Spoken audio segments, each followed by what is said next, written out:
بسم اللہ الرحمن الرحیم۔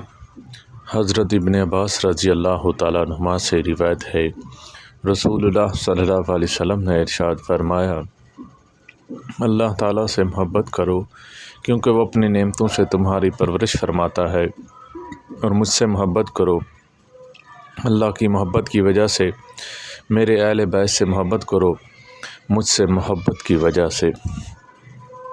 حضرت ابو سعید خدری رضی اللہ تعالیٰ عنہ سے روایت ہے، نبی کریم صلی اللہ علیہ وسلم نے فرمایا، قسم ہے اس ذات کی جس کے قبضہ قدرت میں میری جان ہے، ہم اہل بیت سے جو بھی بغض اور دشمنی رکھے گا اللہ تعالیٰ اس کو جہنم میں داخل کرے گا۔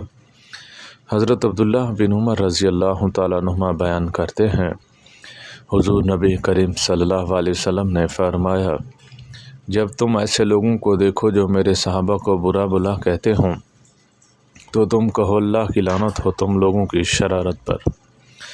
حضرت عبداللہ بن بریدہ رضی اللہ تعالیٰ عنہ سے روایت ہے، حضور نبی کریم صلی اللہ علیہ وسلم نے فرمایا، میرے صحابہ میں سے جو بھی کسی سرزمین پر انتقال کرے گا وہ قیامت کے دن وہاں کے لوگوں کا پیشوا اور ان کے لیے نور بنا کر اکٹھا اٹھایا جائے گا۔ اللہ تعالی ہم سب کو عمل کرنے کی توفیق عطا فرمائے۔ وآخر دعوانا الحمد للہ رب العالمین۔